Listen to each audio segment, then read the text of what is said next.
Jody Williams. We're Hey, live. how are you doing? I got a special guest here. Our Frenchie Bulldog Barkley over here. He decided to join us for a little bit. Now he's taking a nap. So, A new edition. yes, and our other dog is quite jealous. So, Well, this is a weird one.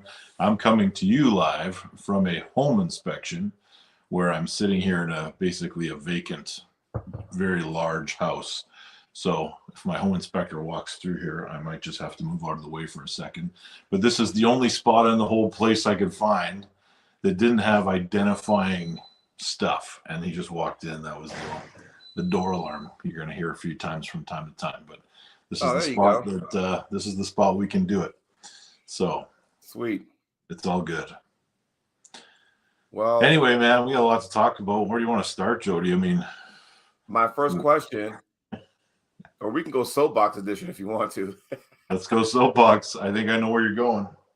Soapbox. It was kind of like RVJ's soapbox. And Ooh, for those that saw that, was that all the steroids everyone's pumping themselves into and things like that. You know, I think RVJ is at a point where he's like, you know what, I don't want to be a part of this stuff anymore. As far as you want to be in this sport, you want to go as high as you can. And I think with some people just, taking all these drugs and whatnot and then claiming, I'm the best now, the best in the world, this, that, and the other. Well, yeah, you are. Like I said, I always told people this, that what if we had two separate divisions, right? The guys who are on PEDs have your own division, have at it, may the best man win. And then the guys who are natural in this division and just go from there, What if I told you we have that already? Yeah, kind of, sort of, Well, here's the deal. Everyone wants to be, and here's my take on the whole thing. Everybody wants to be the star. Mm-hmm. So it's not so much about, it depends what you find is important. If collecting titles is important, then you can do that without taking a whole bunch of stuff, right? Yeah. If you want to ascend to the highest ranks of the professional division, there are certain things that come with that, and that's just the way it is. Right. So a choice needs to be made on what is important to you. The issue is that we as a society expect everyone that's doing what they're doing to stop it to make it fair for the rest of us. And that's weird to me a little bit. When you force someone into, I want to avoid the controversial topics of the past few weeks. But when you force somebody into a certain situation where they are not necessarily prepared for that situation, it's not really fair. If somebody is planning to go, there's the big debate about, somebody said, Ryan Espey, you should not be competing at your national championships. They said that, Devin said that, actually at one point said I should not be there either. She had said, I shouldn't be there, you shouldn't be there either. You're a professional arm wrestler. Now the issue is, that's my only path to get to the Worlds. And nobody can say you should not be at the Worlds because it's just not true. There are not that many guys that you could even take out of the pro ranks and say that you can just, be competitive at the world level and do all the things that you need to do to be competitive at the world level. And when I say world level, I mean WAF or IFA. Right. So there's an identified path to get there. You cannot say that somebody doesn't belong on that path because of the level they've achieved, natural or not natural. You see where I'm going with this, Jody? Like there is a path for everybody. The super match style of arm wrestling is professional arm wrestling. Now, there is a concern. I get what RVJ is saying.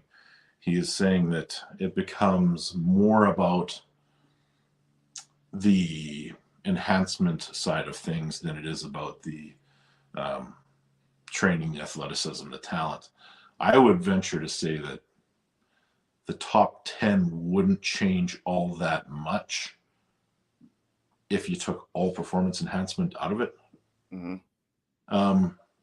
maybe I'm wrong. There's a few guys that I could say they probably wouldn't be in the top 10. Right. And the order might change a little bit. But they all were talented arm wrestlers. I'm willing to bet before they ever became the pro elite. Agreed. Because on the flip side of it, if it was just about drugs, anybody could do it. And the fact is, you and I both know guys that have taken a shitload of stuff and never been able to win anything. Yep, that is true. So now, is it extreme? Yeah, because my conversations with other people that were held in private, there are professional strongmen and professional bodybuilders and other strength athletes that cringe when they hear how much stuff some arm wrestlers may or may not be taking. Right. That's alarming to me.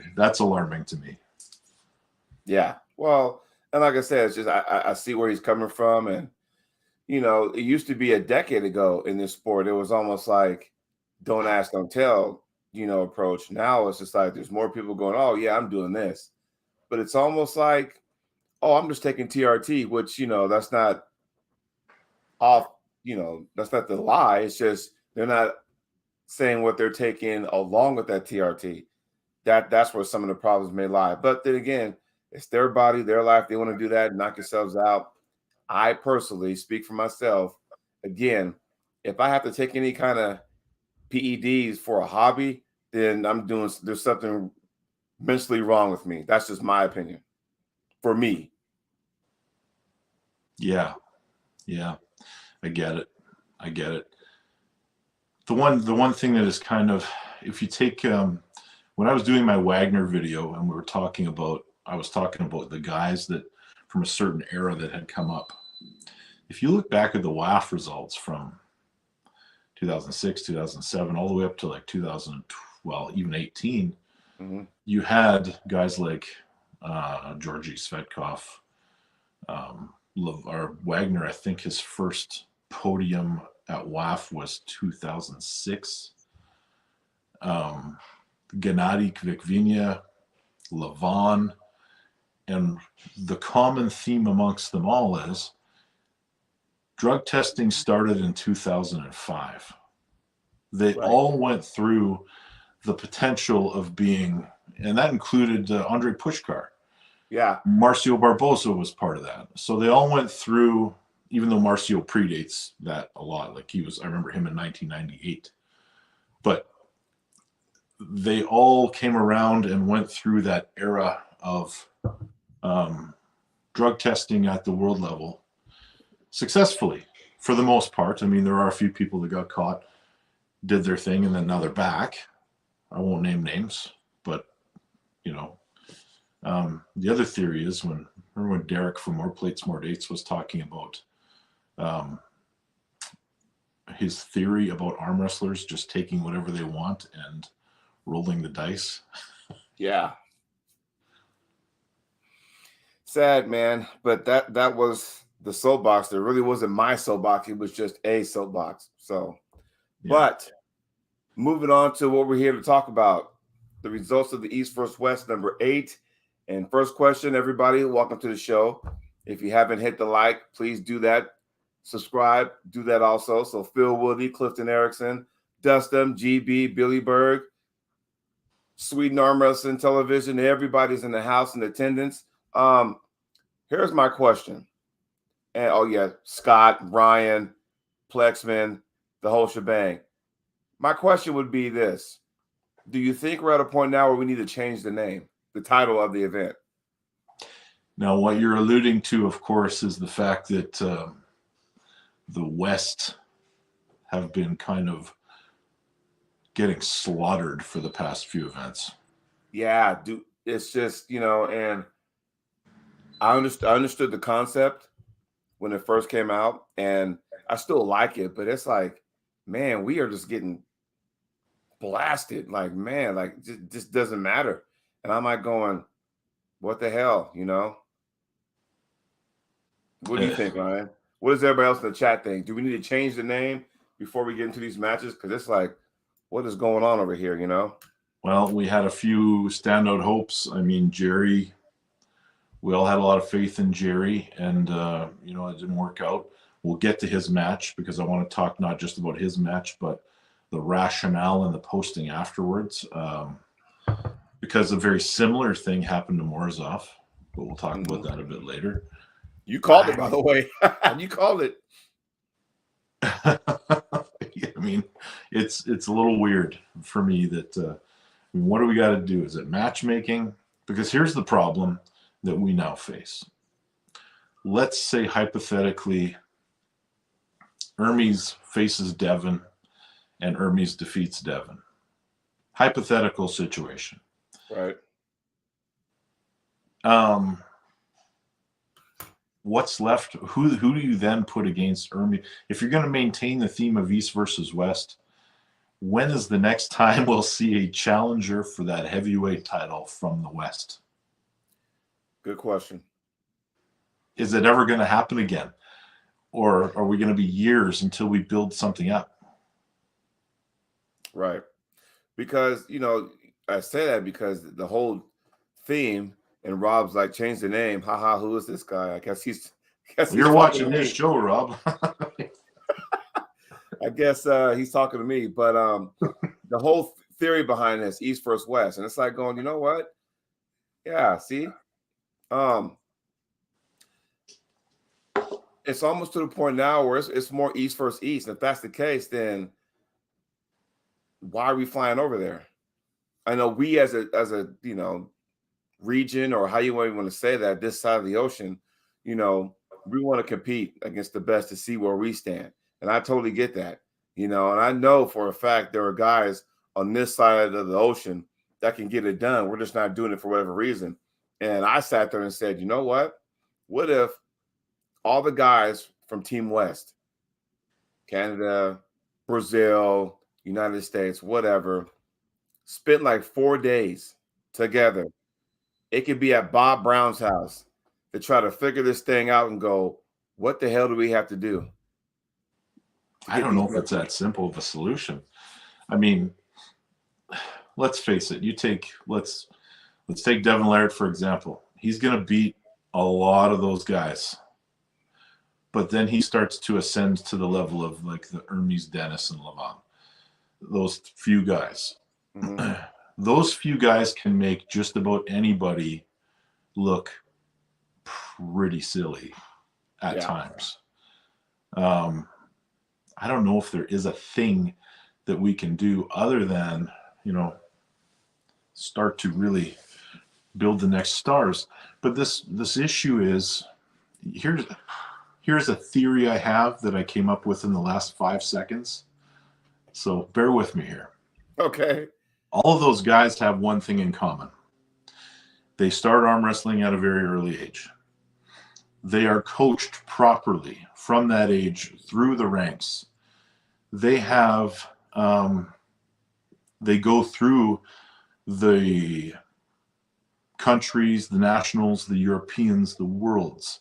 They have international exposure and vast arm wrestling exposure before they ever try to be a pro. So if you look at these group of elite super heavyweights, on average, the Western ones are much, much older than the European ones. However, some of them probably have very similar exposure time in the sport. So is it an issue of we're always trying to jump to the finish line before we go through all the steps of developing somebody? Is that the problem? Because we don't see guys go through those feeder systems.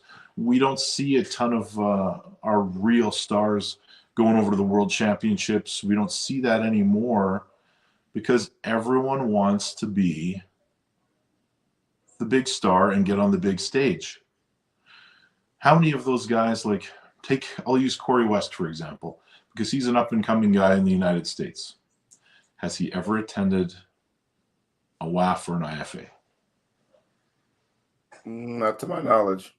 How many titles did Levant win at WAF before we ever heard of him? Like 2 or 3, maybe?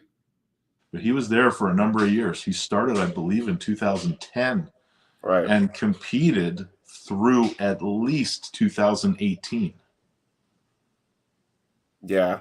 No, I mean, you know, that's a good point that you bring up, and you know, trying to figure this thing out, like you just said, it's not easy, you know. But there's got to be something, because the last time I was really, really excited was when Paul Lynn, RVJ, Doug Ehrlich were on the same card, and those guys would have like a little mini podcast show leading up to the event. And I was like, okay, I'm really excited now, and it just didn't work out. And I don't want people out there to think that just because we take a loss that we're done. Like, don't give up on Jerry, because I mean, Jerry was undefeated in East vs. West going into this event last Saturday. Don't give up on him, you know. Look at Corey West. He takes a loss and everybody kind of just jumps off board. Not everybody, but it seems like the minute we lose, it's like they just hop off the bandwagon. You don't have to. You know, a lot of it's just matchups. It is, you know. So, but with that being said, should we get into it? Let's get into it. So let's talk about the ladies match first, because I thought this was going to be really, really exciting, given the fact that, you know, Elizabeth Moisek was, when she went to the East vs. West finals in Virginia, she wasn't even a favorite to win it. It was Michelle Dugan, right? And when she, you know, beat Michelle the way she did, that opened all eyes. I'm thinking, okay, Elizabeth might do some stuff. But you're going against Carolina out of Sweden, like, okay, you know, we know that's a arm wrestling factory when it comes to ladies arm wrestling. And she's been around the block, so she knows what she's doing also. Well, I met Elizabeth, actually. I didn't realize it until I saw her on camera, but she was at the same event that I pulled Corey West at in Texas. And oh, she was there? Yeah, she was there.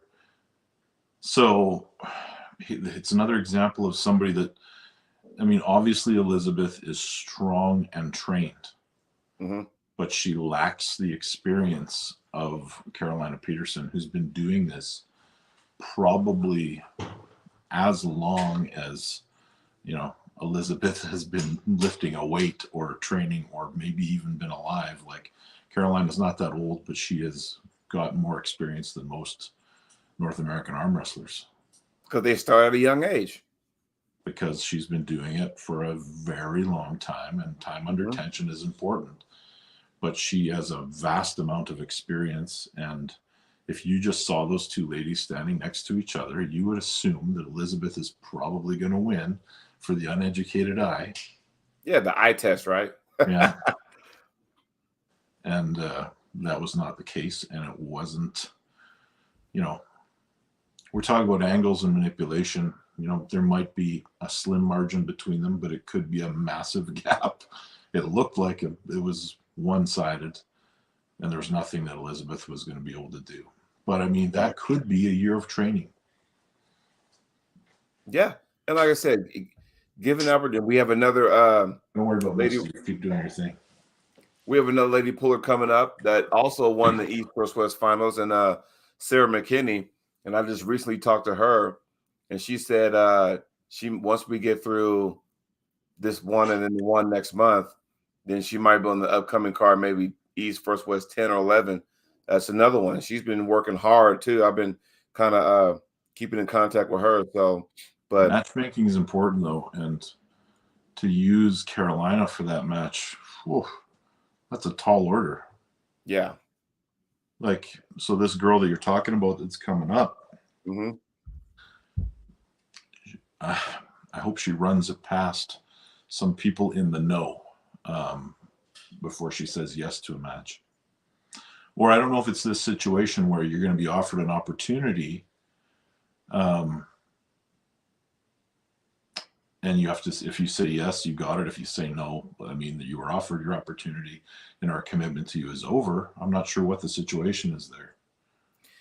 Yeah, I mean, it's all about opportunities, right? We live in, especially this sport, where, hey, man, you know what? If you get the opportunity, take it, because you never know if you'll get it again, right?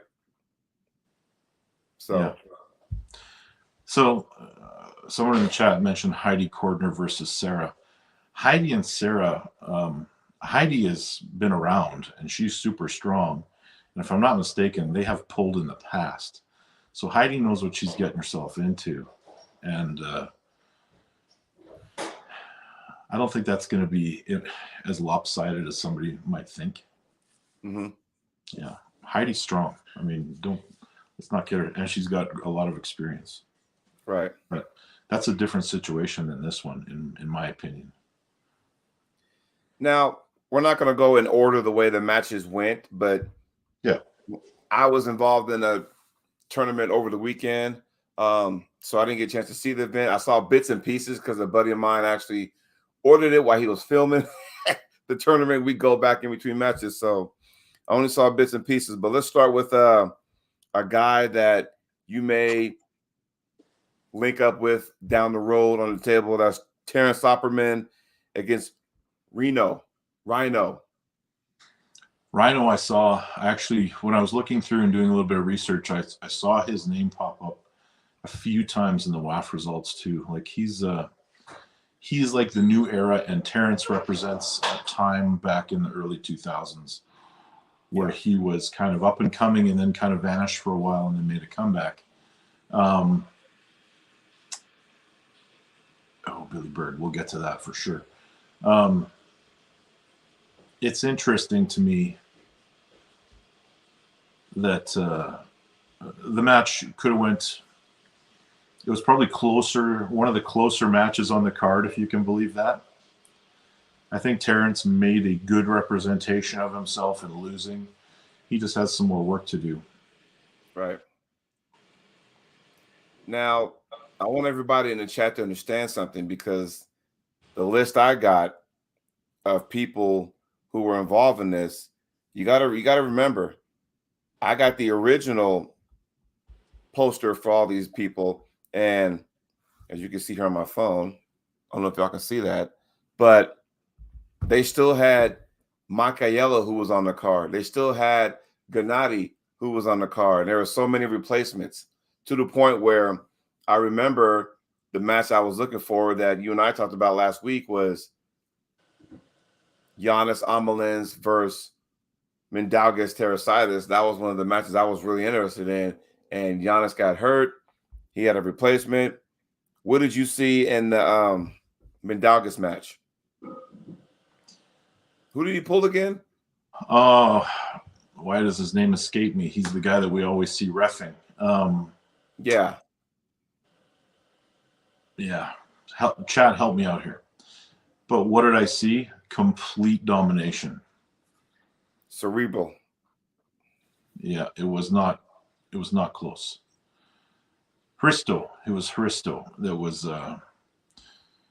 in that match. Yes. Right.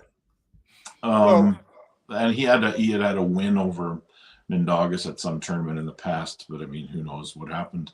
But Mindaugas looked completely comfortable at all times in all positions. And there was, there was the nerves at the start, because when somebody has beat you in the past, you're cautious. And I think Mindaugas was cautious and probably gave us the impression that the first match might have been just a little bit closer than it could have been, but it was fairly dominant. I got a question. So this Rob guy, is he angry with me or something? He says, "You will never stop East versus West, Jody. You will never be part of it, and you will never love it. Just leave it alone." Like, did I say anything to offend him, somebody, or what? Some people just hate for no reason, Jody. Some people just hate for no reason. I guess so. You must be drinking that watermelon flavored haterade, because I don't believe I ever said I want to be a part of that, and I don't think I ever said I wanted for it to be stopping. But oh well, can't please everybody. And he says this second-class puller is always throwing mud. Well, how's it any different from haters that aren't even arm wrestlers coming in here and throwing mud? But let's not feed the trolls too much. Yeah, trolls will be trolls. Anyway, moving forward, Rob Vegetarian or whatever your name is. How about Lachlan Adair? Looked very Awesome. By the way. Lachlan, my only critique is that he got in his own head and he thought that match was harder than it was going to be. Right. So once he got comfortable, he was extremely comfortable and had no problem. So I don't think I think it was Lachlan's match to lose. Again, it was a late replacement. Mm-hmm. So it was supposed to be Mike Aiello, and Lachlan looked massive when he was in that bigger. He looked way bigger than It seemed like he looked bigger now than when he pulled at the Ryan Bowens event when he pulled Jordan Seal. I think so too. Like he was prepared, and he man, that was a good showing. Okay. And can we get some, kudos to the guys who took on these matches last minute? Can we do that for a second? Because I hope it's like the UFC where if you take a last minute match, you always work into that contract that you will get one more with adequate time to prepare. Right. Because I was like, man, moving forward, Justin Bishop. And I was really looking, because Justin's been putting in the work. I've seen him on posting photos on Instagram and whatnot.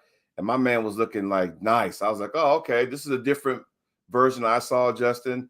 I mean, from the photos, thinking, okay, he's put together a package. He's going to go out there and he's going to get it done, Mm-hmm. And I thought he looked good. I mean, the match result, if you just look at that, you think, okay, what happened? But, Justin, there were positions where he could have won that match, particularly in match number 1 when it went inside and they stopped it, I think, on a foul. Justin looked good in certain areas. So, Tom Rositz. Do you think he could have went back to that? Because Justin, we don't know him as an inside puller. Now, doesn't mean he can't do it. It's just we're not known for him going in there. And when he went in there, it was like, oh, okay, we got something here. He's okay. He may shock the world like he did when he beat Giannis way back at UAL. What was it, 4 or something like that? And I think his opponent just felt where he was strong and made sure it never went back there. That's right. Justin won round 1. Yeah. But it was just like, okay, we have something here. And hopefully, we can really, do some work. But again, it's those momentum changers, you know what I mean? Yeah. So it was a position that his opponent was able to stay out of going forward. And it's not what we expected. Right. But again, you don't want to give up on the Team West guys. And here's the thing. I think a lot of people, especially the newbies, what happens is that this is not a sport where you're going to go undefeated all the time. Okay. So when you enter these events, there's a 50-50 shot. You're either going to win, you're either going to lose, when you do take an L, because we all have anybody who's actually arm wrestled before will take a loss and has taken a loss. It's how you bounce back from it. Right. So there you go. It's like, okay, it's back to the drawing board. I saw what I did good. I saw what I need to work on. Let's go ahead and dissect that, figure out the game plan, and just train and be ready till I get the next call. You know what I mean? Yeah, absolutely. So next one, Oleg and Chance Shaw. And I thought Chance would have that due to the fact that his style can give people fits if they're not careful. There was a lot of Chance seemed extremely unhappy with the reffing throughout that match. I don't know if I would have liked to hear what he has to say about it at some point. Mm-hmm. But I mean, Chance looked like he was in it early, but either faded quickly or, sometimes your A move can stop somebody for a few seconds. I'm going to address that comment, David. And then you don't have much in the tank in that position, and all of a sudden you find yourself losing and not able to do anything. But David here says Chance's training partner says he's been injured. Stop going injured. Stop pulling when you are extremely compromised, everybody, especially at the highest level. Like Jerry, stay home. Yeah. You said Jerry stay home? Well, we'll address that when we get to that match, but Jerry should have stayed home. If Jerry thought he was 70% or less, stay home. Like, don't go. Yeah, I'm gonna address that too. I got my own opinions about that. So, but yeah, I mean, you know, Chance, I don't know if he's gotten live on his channel yet, but I'll have to check it out and just find out, you know, what he says or what his thoughts were and stuff. 'Cause I know Justin Bishop already put something on his, you know. And let's not forget that Chance has a match in a month against Badalescu. And that's, I don't know what's going on, but I just got a message while we were talking from the High Five guys that asking if I had time for a call. Uh-oh. So I don't know what's up. That's interesting. Maybe Ryan might be doing double duty. I don't know. Maybe. Well, one match I was hoping you and I we could talk about that off the air. One match I was interested in when you have Sandris and Pablo. And we talked about this last week, and I said, what version are we going to get? Because all we have to know is that certain people, certain matchups affect others, you know? So in the States, here in the States, Pablo dominates a lot of people. Yeah, he kind of dominated Ron Bath at the Monster Factory. You know, I mean, he's the Monster Factory champion yet left and right. Goes to the Arnold, wins that. You know, when he crossed the ocean and he pulled Sabin, the first two matches, right? Okay, Pablo's the real deal, as he should. And all of a sudden something happened. And then next thing you know, it's like, okay, here we go. And the tide turned. And next thing you know, Sabin just took over. So I was wondering, what version are we going to get? Because this ain't 6 rounds. This is best of 5, which all you need is 3 wins and be done, you know? Oh, yeah. Neil Pickup's in the house. Tell you what would be a good match. I can't imagine what he's going to say next. I don't know, but I tell you what. Before we got on air, you know, I've been getting these weird text messages. You know, what if Espey? Now, I don't know. I'm hearing this for the first time. What if Ryan Espey got together with Terrence Opperman? Oh, be a devastation. Wow, you know. But where does Pablo go from here after the Sanders match? Man, that's tough, man, because he's been pulling guys that have just had better gas tanks. Like Pablo looks so good until round 3 and like he looked good even against Sanders until like a couple of rounds go by and then not so much. Do you think people are burning themselves up in the setup? Do you think they're, you know, burning themselves up and hyping themselves up to where once you go on the table, all your what's that called, the adrenaline dump? I feel like when you go to a certain point, it's the old UFC analogy that I always use when someone has so much muscle mass and they're fueling all that muscle and they're not using it in the most efficient way. It's powerful, but it tends to lend itself to burnout or the gas tank just going empty right away because you can't just keep all that muscle fueled and the lactic acid builds up and things happen and you end up with you getting tired. And same thing in it almost seems to be that way when somebody comes up with a big bodybuilder physique. And the weird thing is those short interviews that they were doing, the rapid fire questions, when they asked Pablo what he prefers, super match or tournament, he said tournament. And he's the only guy that did that, as far as I know, from the ones I watched. And tournament arm wrestling is different because you get long breaks in between matches. It's not 60 seconds and back up. And some people's style may, favor them in tournaments other than super matches, and vice versa, So yeah, so he can use a style that is all power based throughout a tournament and be incredibly successful.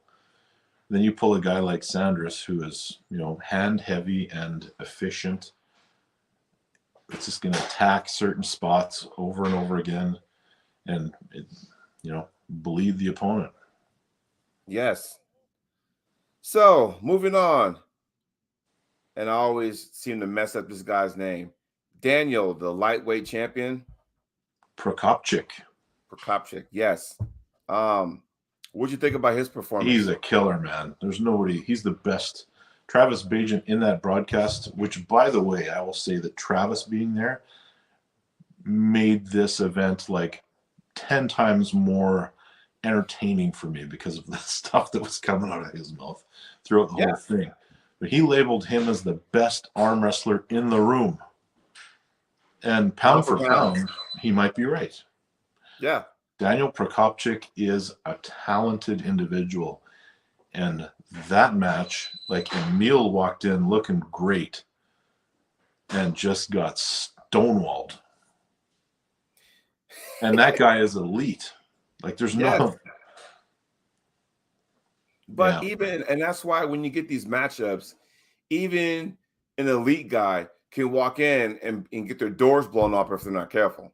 It's like... exactly. Like, you had two guys that, were both considered elite, and we all thought it was going to be a great match. And Daniel just, man, he is the Moldovan wrecking machine. Yeah. I mean, what do you do? Did we all think that when Devin took on Prudnik, like, okay, you know what? This might be an evenly matched, and it really wasn't, So that's what happens, man. Yeah, that's what makes it exciting. Right. We got 3 matches left. And there was one match you were really, really invested in. I can see by the grin on your face, because one of the opponents you're going to go and have a match with, is that in New Jersey? That's in New Jersey in a month. It's a good card. The High Five, it's an amazing card. People need to check it out.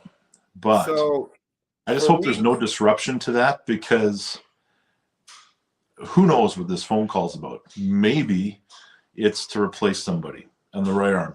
Maybe it's Wagner got offered a match at East versus West 9, and he's backing out because it's the same day. I don't know. Really? I don't know. This is, who knows? Anything can happen. But that's August 26th, right? August 26th, East versus West 9, and the High Five on the same day. And those pay-per-views do not conflict, because what I've been told is the High Five pay-per-view will start as soon as the East versus West ends. Well, here's the thing. I mean, it's all about commitments, right? You got to commit. If you're already committed to the match, you got to honor that.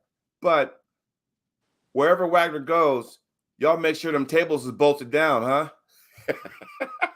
Tight.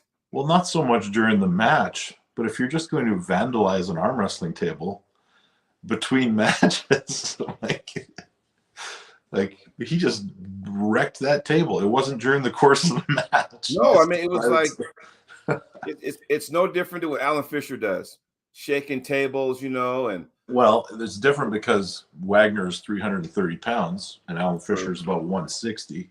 Right. But it's like, man, so here's the thing. What did you see in Wagner? Because he looked awesome. Let's be real. I probably learned more about his opponent than I did about him, to be honest. Yeah. Like, there were no surprises what Wagner was going to do, but it looked like Jay Clean, thanks for joining us, even though you're late. Don't worry, you can go back. Yeah, it's all right. It looked like Farit was going right into Wagner's power after match 1. Why would you? I mean, unless you want to test yourself, why would you do that? And when I say after match 1, maybe he just thought the lane was closed to try to top roll against Wagner. That's a hard. If you're going to go into his power and try to top roll him out of that, that's a hard pill to swallow, you know? Yeah, and I remember, Neil, when you're saying people got to pull through Wagner's shoulder, and what a shoulder. Like, the size of that thing looked like a medicine ball sitting on that. Yeah. Yes. I mean, can you imagine, like, that guy, just his appearance, you know, you're not going to scare too many people, but good Lord, you go in there and go like, fuck, I'm going down 3-0 at this point. You know, and you just hope that, you know, your gas tank is better than his. Yeah. Because I was concerned because the last time he pulled, remember, I thought the guy's going to have a heart attack in between matches. Ah, damn. See, this is another thing. We're getting into the chat here. A gentleman just commented that said, according to Ingen, Farid was in bad shape.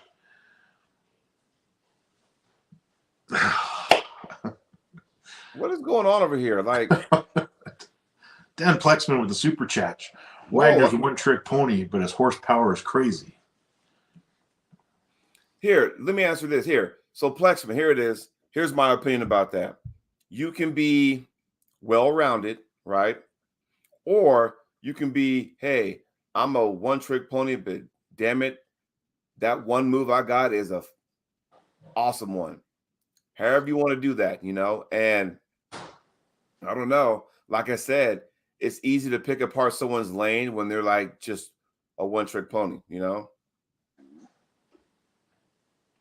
Yeah, I mean, but what a lane. Yeah.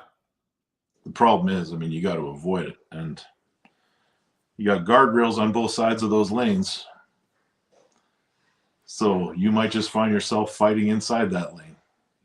Exactly. Oh my God, he's on me. Espey is a narcissist. Oh, you gotta love the trolls. Like the Lex Luger version. Yeah, there you go.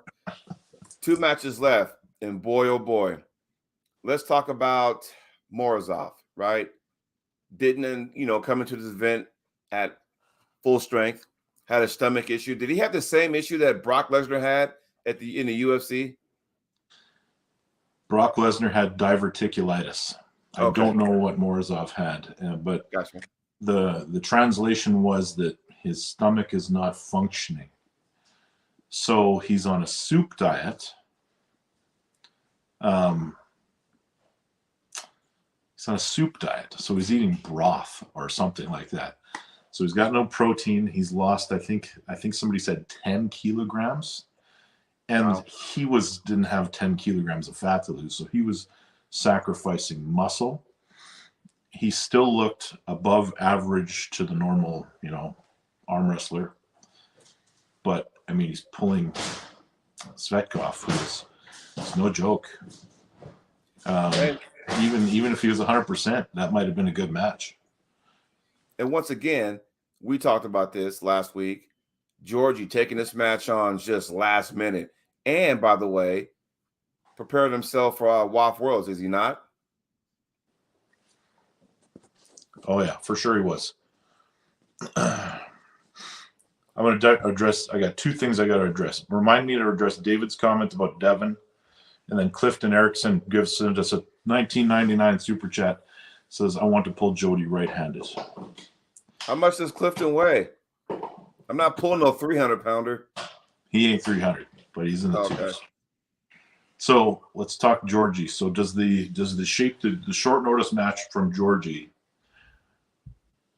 would, in theory, compromise him a little bit, right? He's not prepared. He gets a week notice. He's there.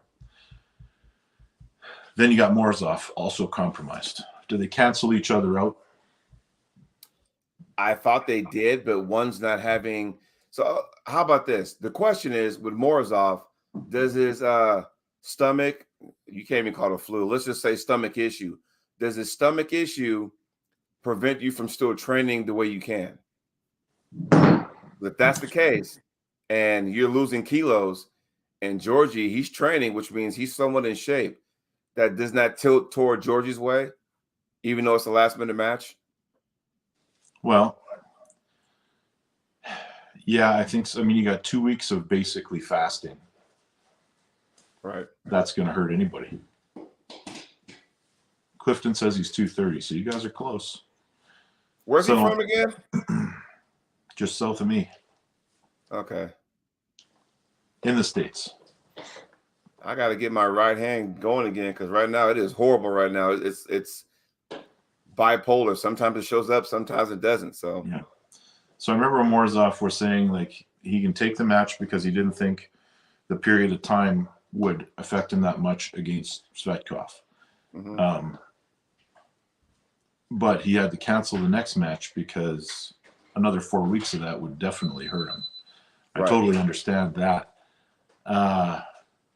No, Dan, what I'm saying is fasting might cure everything, but when you're not eating protein for a 2-week period, your body is going to cannibalize its own muscle. So I think that's what you're kind of looking at here from this gentleman. I agree that fasting will cure a lot of things. The theme of East vs. West 8, right? It was almost like two things you can take from it. Either A, the injuries, people not showing up 100%, or still it's all seemed to be one-sided. So I'm looking at it. How many matches have replacement matches from the original announcement of this card? Oh, 4 or 5. Yeah. And now, and we talked about commitments, hey, if you're committed to this event, you got to go, which, I'd be interested to know once you call the 5 guys, what happens after that. You're going to have to let me know. If you guys want to know what happens, you guys, feel free. It'll cost you $59.99 to find out what happens. But but here's Morozov. I have a commitment. Ingen's been by my side. I've been doing well at his events. I gotta show up, right? But you're not showing up 100%. And I'm not saying that he's not, people don't use injuries to kind of counteract if they win or lose. But at the same time, it's like an injury is an injury. You want to be at 100% because you want to know when you leave that table, the one thing you don't want to have is a bunch of question marks. Well, I mean, let's face it. Morozov is young in his career. He's almost new, and he's going to be back. He's going to be strong. There's not going to be any issues with him recovering from this. I think it's great that Georgie gets the big push from this because he deserves it. And Neil said it. He's a great guy. I think that he is way stronger than people realize. Mm-hmm. And I think he's just cemented his ranking right there amongst the top, 5 to 10 guys in the world until we are shown otherwise. And maybe we'll see him against one of these guys where we can get a decent gauge on where he's actually at. Yeah. And like I said, even though that, because even didn't Georgie, who seems to be the king of taking last minute matches, because wasn't he like a last minute fill in for Gasparini against Jerry at the last one? Yes. So and he did awesome. He did really well. Yeah. Once again, here's Georgie. Hey, Ingen, count me in. I'll go ahead and pull. So Georgie's making a name for himself as, hey, I'm gonna start calling him Georgie Standby because that's exactly what, dude. That guy's been standing by. Like, I'm gonna go work out, but my phone's right here in case Ingen calls me. Hey, what's going on? You ready? I'm always ready. I can't wait. We all know as arm wrestlers, Ryan, do we not? And everybody in the chat, feel free to respond, Neil and everybody. As arm wrestlers, you always kind of stay ready because you never know what happens, right? So I kind of am excited for when he gets an opportunity to really focus on a super match. Mm-hmm. I think, yeah.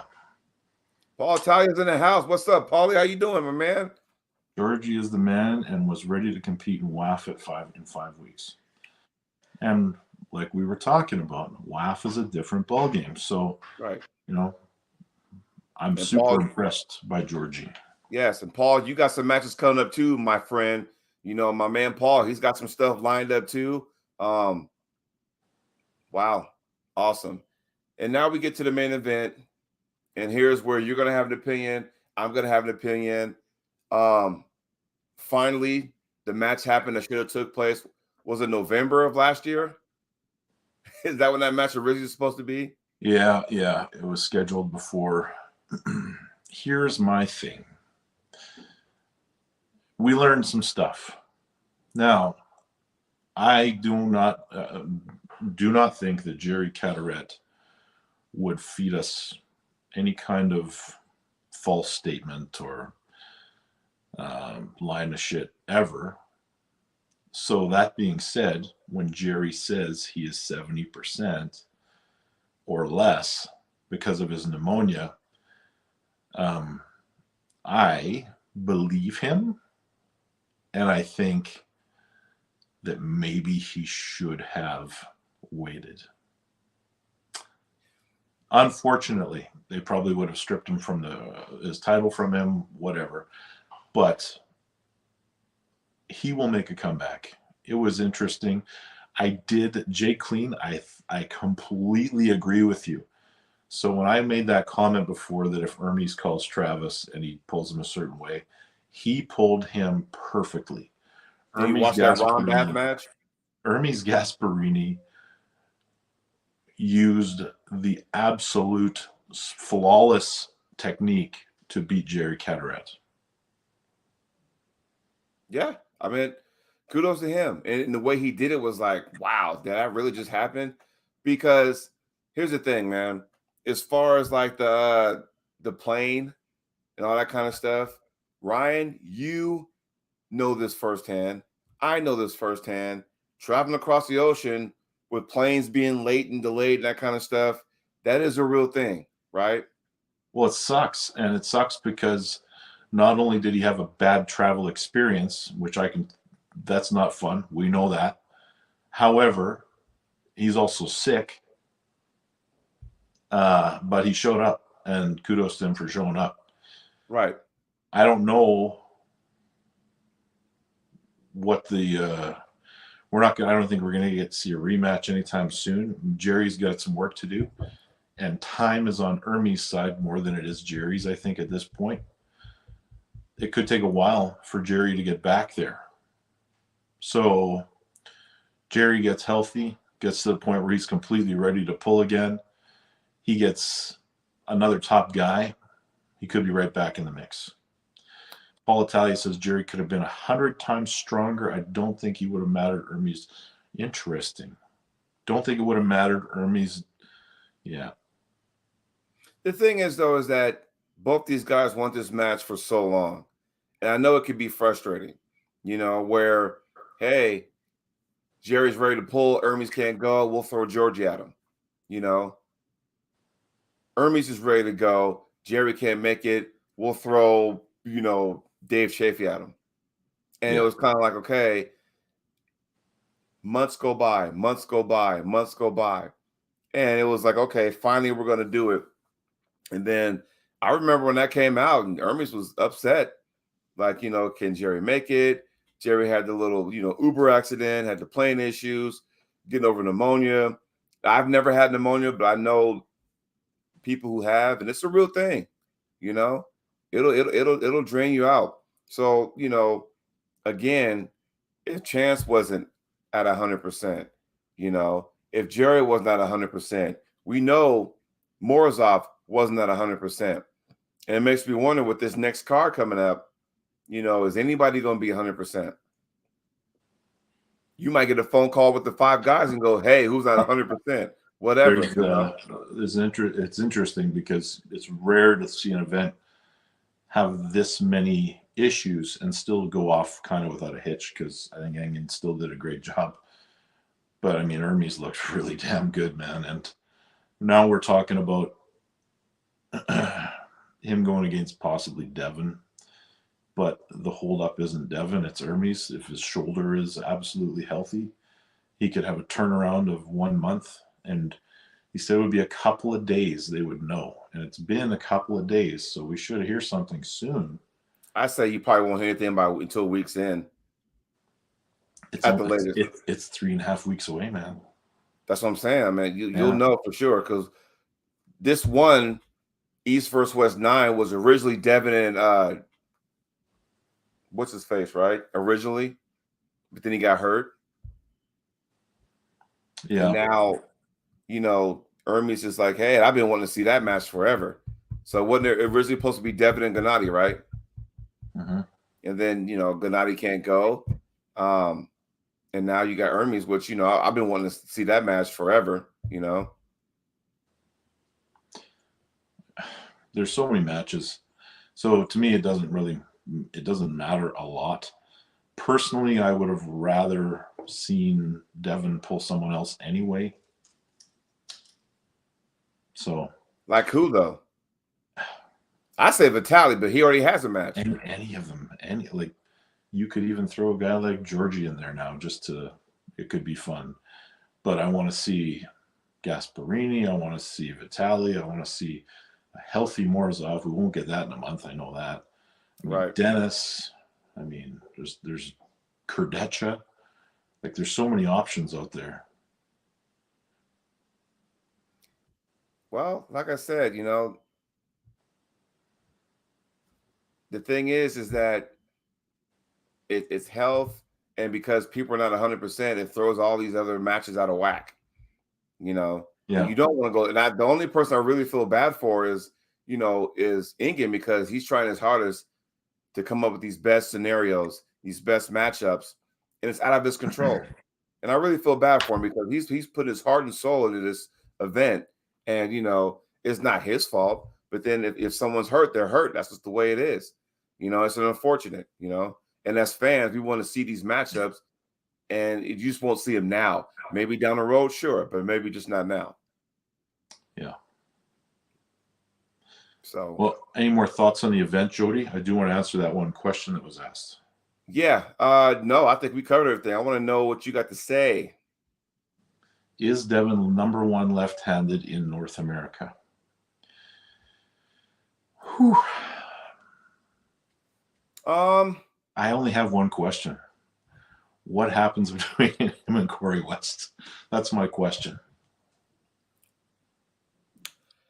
Wow. I don't know. I don't know. Probably. But Corey West is out there, and they haven't faced each other. Yeah, there's always that question mark. The thing is, though, I know Corey's going to outpower Devin. Well, Will Devin's stamina mind games get to Corey? That's going to be the question. That will be the question. That will be the question. I mean, Corey is generally pretty stoic, but who knows? It's next level. I don't know. Well, I mean, we'll see that. And when are we going to see Corey again? Will we see it, though? I don't know if we'll see it. It's, probably I'd say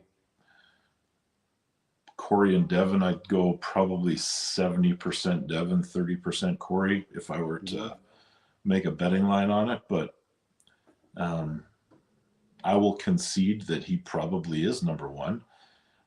There's still some question marks as to who might even slow him down is a bad thing to say because, Devin's not going to blast through really anybody. GB, there's the question of endurance, but is Corey strong enough to just pin him a couple times? That's the question. I'll tell you what, by year's end, we're really going to find some serious questions like, hey, where's Dennis going to be by the year's end? Hey, when Alexia Vovoda pulls John, where is that going to, where does that put Alexia after that? When Levon, when he get healthy again, and if he does, who's his next opponent? There's always these questions out here. And by that time, you never know where Hermes is going to be will he be the man up there? Or Vitaly creep his way up there? Where Morozov get healthy again and take back what was rightfully his as he climbs the ladder? Because, isn't he like the left-hand East vs. West champ? Is he? I don't know. I think so. I think so, because I know he was supposed to pull Levon at King of Table, wasn't he? Then that match got scrapped. But yeah, I do believe he is the number one guy left hand East First West.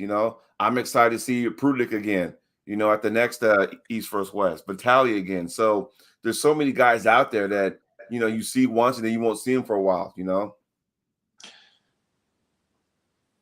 Yeah. Okay, I just want to make sure I wasn't making this up. I thought he was number one left. So More is off. Let's talk a little bit quickly. What do you got coming up, Jody? I am taking time off, and I got a match September 9th. I'll be at Utah.